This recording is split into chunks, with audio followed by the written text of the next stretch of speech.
Hey everybody, what's up y'all? Welcome back to my channel. Tammy Talks here. Let's go ahead and get into Ready to Love Season 5, Episode 3, Sparks Will Fly or Fizzle. If you're brand new to my channel, I do breakdowns of various TV shows, both scripted and reality, interjecting my own thoughts, opinions, and theories into each and every recap. So, if you enjoy this type of content, go ahead and subscribe to the channel. Thumbs up the video if you enjoyed this particular content.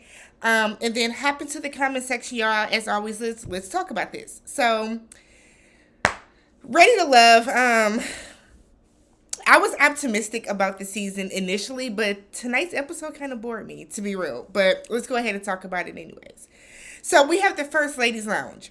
Carmen and Ace talk about their dates with Cornelius and Laverne. Nope.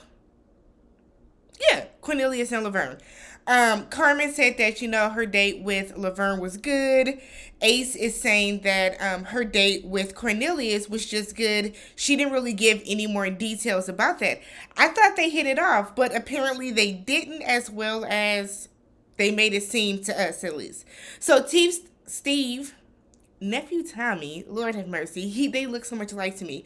Nephew Tommy tells them to set up an activity with the guys, their top guy, that is unapologetically themselves to see if the guy is going to fit into their lives. So basically, pick an interest that, pick an activity that really, really gels well with what you like to do with your personality. See how the men fit into that. I don't think any of these women did that.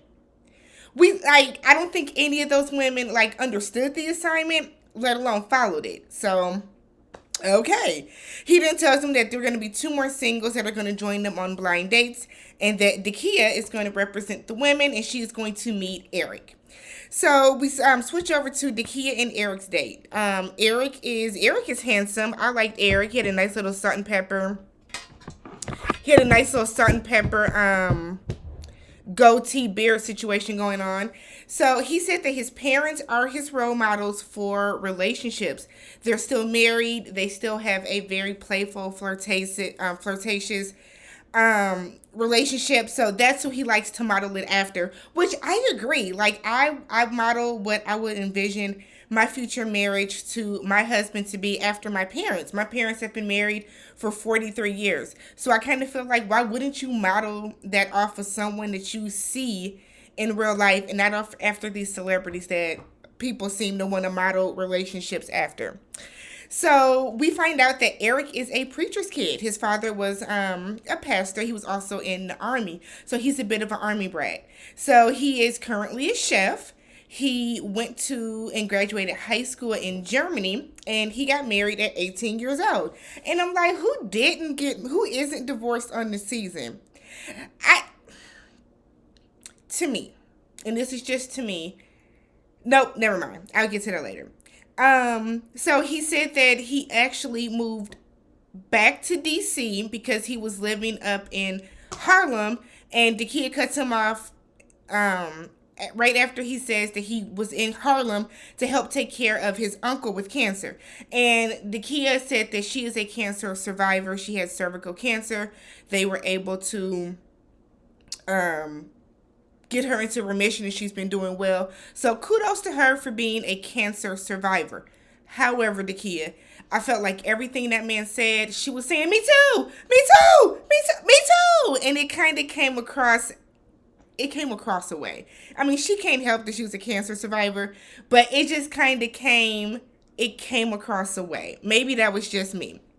So he also mentions that he has 2 girls. He has a daughter that's 21 and a daughter that's 23.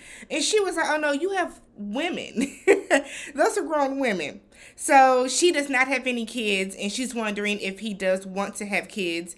And he said that he's actually open to more. What I would like to see on the show is to either have a group of people, both men and women, that either want kids or don't want kids. Because I feel like these people, that would just cut out a very, very pertinent and important factor into the dating for them. If you come into this knowing that you filled out on a questionnaire that you don't want kids, or don't want any more kids, that might help, because these people will have these amazing conversations, and then by the time they get to the end and it's like, okay, so what do you feel about kids? And it seems to always be one person that already has kids and it's just kind of like, yeah, I'm good. I'm good. And this other person that does not have kids and wants them. So they plan to have another date because they hit it off. So then we have Clifton and AP. AP is the new person. I don't know what her name stands for, but AP ain't it. What is your name? What's your mama name you? Because I do not like AP. It doesn't flow. I feel like 2-letter initial names should be like a DJ, a TJ, an AJ. Something like that. But AP. So, because I think of Associated Press. Personally. So she is a holistic life coach who is clearly vegan because they're meeting at a vegan restaurant. Clifton said he is disappointed because he is a carnivorous man. He is not for the vegan options. So she was married for 10 years. Her husband passed away about 5 years ago. So she's a widow, unfortunately. She gave herself 3 years to kind of grieve and like get herself together. And we see that she does have 2 kids. And then she's now ready to go out and date. Clifton was married 2 times already. So he has, a 17-year-old and a 3-year-old. Did we know that? I feel like we knew that, but maybe not. So he's been married. Has been married and divorced twice. And after his last divorce, he took a year to get ready for It took a year for him to get ready to get back into the dating scene. He asked her, was she ready? She said she is. She did the work, etc., etc. So while they're talking, she suddenly says that he reminds her of his brother, which nobody wants to hear on a date. No man wants to hear you remind me of my brother or father. No woman wants to hear you remind me of my sister or mother on a date. So Clifton said that's fine with him. It got a little awkward after that, but he said that's fine with him because he was getting more friendship vibes from her than romantic vibes from her anyway, so no harm, no foul. So then we have Dakia, Joy, Cornelius, Ace, and Eric. They are at a paint party. So Dakia said that Tommy told her to set up a group activity. So they all have these little canvases. They're going to start a painting and then pass it on, and each person is going to add to the next person's painting.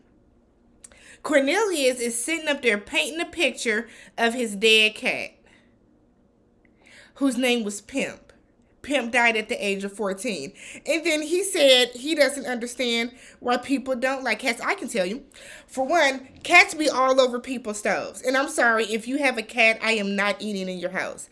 I don't care how clean you think you are. I don't care how clean you like to pride yourself on, or that you tell people that you are. If you have a cat, I will not eat a thing out of your house. However, Joy was like, how am I supposed to take this man serious? And he's sitting up here late, painting a picture of his cat. Cornelius then says in his confessional, he does not understand why people don't like cats. He said because the Egyptians worshipped cats. And I said, that's fine and dandy. They can. Cats are a little asshole. Cats are sneaky. I don't know. One, my mother and my brother are both allergic to cats. So I would never have one. But I obviously didn't grow up with one. We grew up with dogs. But a cat, I just don't need to be sitting in your house and all of a sudden your cat is jumping on my shoulder. I can't. So Eric and Ace have a very quick conversation. And Ace just speaks with so much passion all the time. She speaks just above a whisper. Is always full of passion. And she just gives me super deep. She goes home and lights incense and gets her chakras aligned and all this other kind of stuff. So Eric then moves and sits next to Joy. And he tells Joy that he is a chef and that he is a palate pleaser. She tells him that she is a singer. They joke about, she said she's going to have to show him her Instagram account. And then she says that he's just like a breath of fresh air. But we know that Joy only has hard eyes really for Clifton. So Dakia and Cornelius are talking, and he asks her why she's single. Is it by choice or? And I'm thinking, well, damn. Like if she did get divorced or broken up from, why have her bring it up like that? But she said that it's single, that it is by choice. They talk about kids. He really wants kids. She says she is 39, so she's open to it. If it happens, it happens. If it doesn't, it doesn't. She likes the way her life is. She's 39 years old. She likes the way that her life is. She doesn't have to worry about, midnight feedings and stuff like that. So, but she also mentioned that if she were to have kids, she wants the father to be in the household. Now we know that Cornelius does not want to get married. So I'm wondering, Cornelius, why did you come on the show? Because the end game I feel like the end game for these people that come on the show is ultimately for them to get married. It's ultimately for them to get married, not to date. So I don't know why Cornelius came on here, but he says in his confessional that he does not value the institute of marriage, and the fact that Dakia was talking about like such a serious relationship and structure, he got a little bit nervous about that. And I said, Cornelius, you going home. I can just tell, because that is about the second or third woman that you have kind of made it clear that you're not in this for the ultimate goal of marriage. So we have Sabrina and Paul. Sabrina gives a very, very, very stank attitude to me. I don't think we ever see this woman smile. Like, I feel like, and it could just be resting bitch face, but I feel like she always just has like a scowl or like a judgmental wash across her face. So she asks Paul more about himself, and he goes through, I zoned out to be completely honest, but he goes through this like long drawn out conversation / monologue where he's talking about all these different things he wants to accomplish. She thinks that Paul is always looking for the next thing and he's not living enough in the moment. So she tells him that she wants somebody that's going to enjoy today. So she just kind of, after he goes through this spiel, he asks her, so can you see me in your life? And she says that while they do have similarities, there is no spark. She sees him more as a mentor. I said, damn, girl, not a mentor. You couldn't even say a friend, a mentor? Okay. So he said he feels a little hurt by that, but she lets him know, I know I'm not the only woman you're looking for. You will find a spark, yada, yada, yada. They take it in good stride. So we have Laverne, Demetrius, Paul, AP, and Joy that are bowling. I love the fact that Joy came in and greeted AP right away, kind of pushed the guys out the side, move y'all, and went to go greet her. It seems that the women, for the most part, are getting along way better than the women from last season. So AP says she wears a size 11 shoe. I said, damn girl, how tall are you? Because she doesn't look that tall. And she said it with confidence too. She don't care if y'all know what size shoe she wear. 11. Stomping with the big dogs. So P.O. is showing AP how to bowl. He said that his mom was like a 300 bowler. I am terrible at bowling. I am terrible. I feel like I have weak wrists. Like, I try to throw it and my wrist it gives out. But he's telling her, hold the ball a certain way, make sure your wrist is pointing towards the arrows and all this other type of stuff. He does the same thing with Joy. Joy said that she enjoys Paul's type of humor. It's not for everybody. It's very brash. It's very in your face. But she says she enjoys it. So then we have Laverne, whose face was shining. I don't know if it was sweat or if he put Vaseline on his face, but he was glistening underneath the bowling alley lights. And Joy comes up behind him and kind of touches his shoulders. And he was like, you can touch my butt if you want to. He likes his butt played with. I don't care what nobody say, because this is the second woman that he has suggested touch his butt. And if that's what you are into, Laverne, that is perfectly fine. But stop trying to get women to touch your butt. Stop. So she kind of touches, his chest and his sides, but she don't touch his butt. And he kind of said that he wanted her to. He wanted to see if she was ready to go all in. And then they kind of joke, and he mentions that he wants to go on a date with her. They haven't had a chance to go on a date. And they kind of talk about kids, and then he mentions they can practice making a baby. Said, okay, Laverne, that'll get her on the first date. So then we have Sabrina, Wiley, Tori, Demetrius, and AP. They're going to go on a tour of the monuments downtown. I wish I lived closer to. I've been in DC once, and that was for like a high school trip. I would love to go back to DC just to kind of like go walk around and see the monuments again. When I went, it was for like a summer. I was in a summer program for high school, and it was like a school trip. So, everything is very structured, but I would love to go back and like just go look at all the monuments. I really want to go to the museum. I went pre 9/11, so that was back where you had more access to buildings and stuff like that. But I still want to go back, so hopefully soon. Fingers crossed. So AP said, unfortunately, Wiley sat next to her. I'm like, that's rude. That is rude. So Wiley's trying to talk to her, and she's not feeling it. She wanted to talk to Demetrius, who went and sat in the back by himself. And I kind of feel like, you know what? We need to know the order they got on the bus, because maybe Demetrius didn't want to sit next to you, AP. Maybe that's why he went and sat in the back by himself.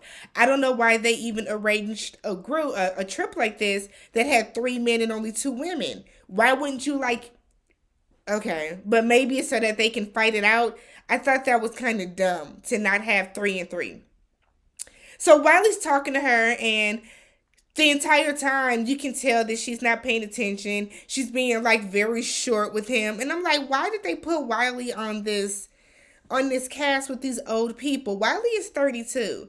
Wiley, why were you even on a show? At 32, just go to a bar, go to a museum, go to a gym, go to a play, go to an art exhibit. I just feel like there's so many other things that Wiley could be doing, because a lot of these women are in their late 30s, early 40s. They're not checking for him.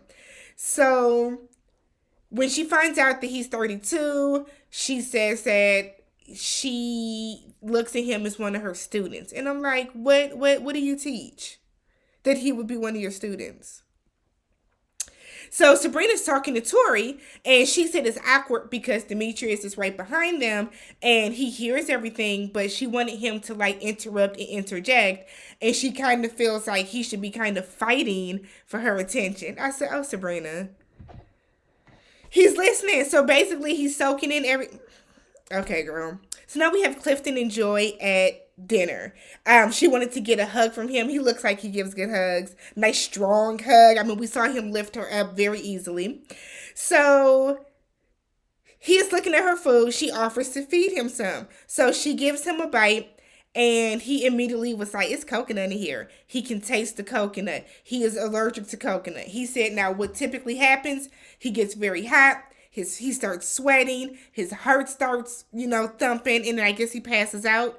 He spits it out immediately. He said artificial coconut he is okay with, but when it's the real thing, fresh off the fruit, he cannot do it. So he seemed to be okay. She had me cracking up when she was fanning him, talking about some don't do it, Clifton, don't die. But he seemed to I think because he spit it out quick enough, it was fine. He said that he was not going to miss this opportunity to have a date with her. So I said, okay.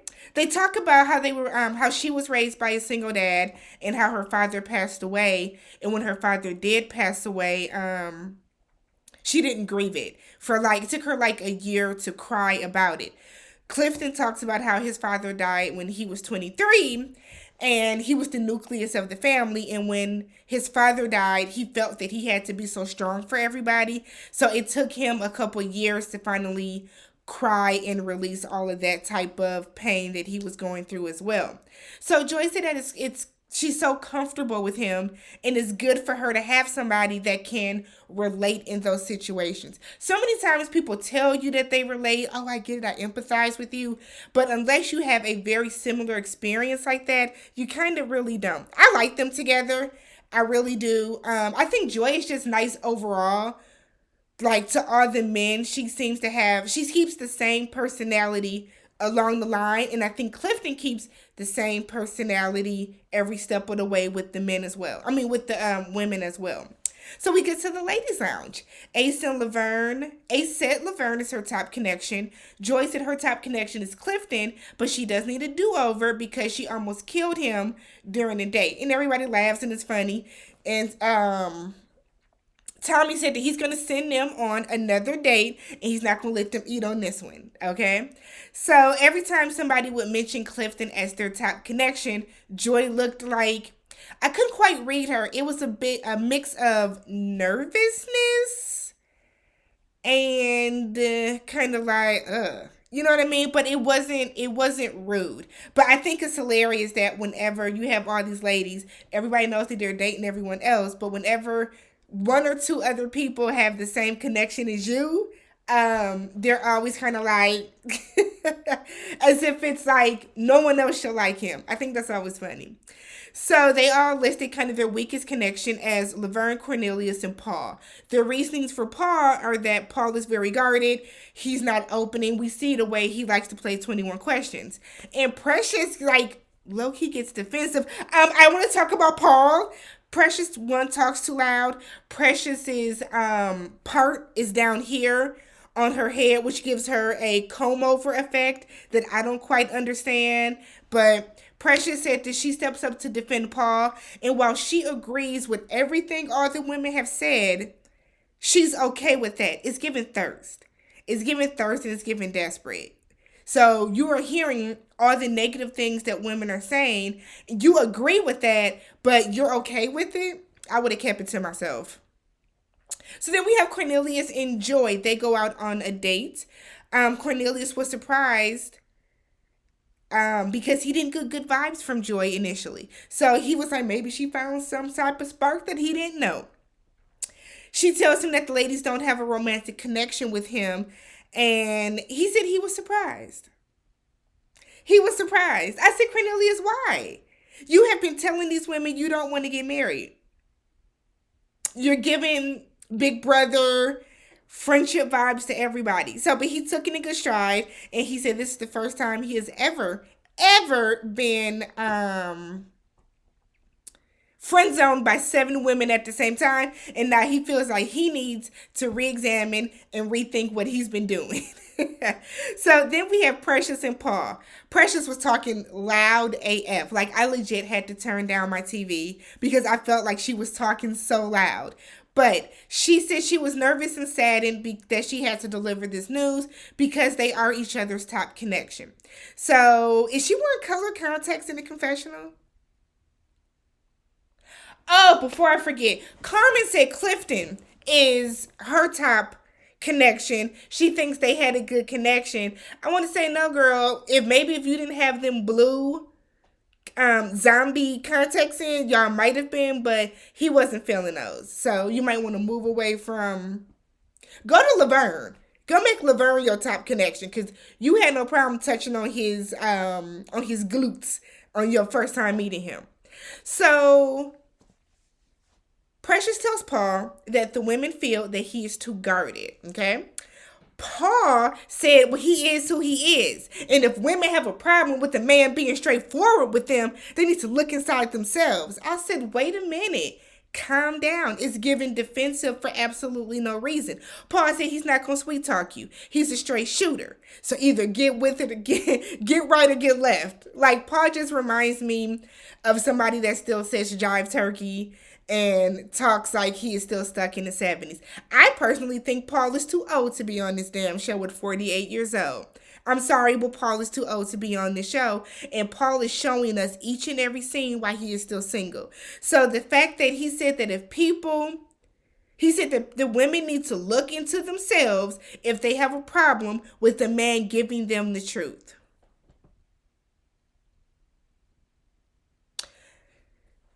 Precious looked shocked because now she is seeing what the other women have been telling her. And instead of her admitting that, Precious then says, well, I think the other women were wrong, and you are ready to love because you're desperate, because no one else is paying you any attention. So Paul then said that even though he does not believe anything the other women are saying about him, maybe he needs to reevaluate how he's coming across. You do, Paul. You do. You're 48 and you want to go by PO because you always deliver. This has been Ready to Love. If you have not already subscribed to the channel, thumbs up the video. Hop into the comment section, y'all. Like, aside from Clifton and Joy, do y'all see any other sparks or any other, like, potential matches throughout this? I don't know. I hope Wiley found somebody. I hope Tori finds somebody, because they seem to be the less annoying of the men besides Clifton. And I feel like Demetrius just don't talk unless... He seems like a very speak when spoken to type person. But let me know how you guys felt about this episode. Catch you guys in the next one.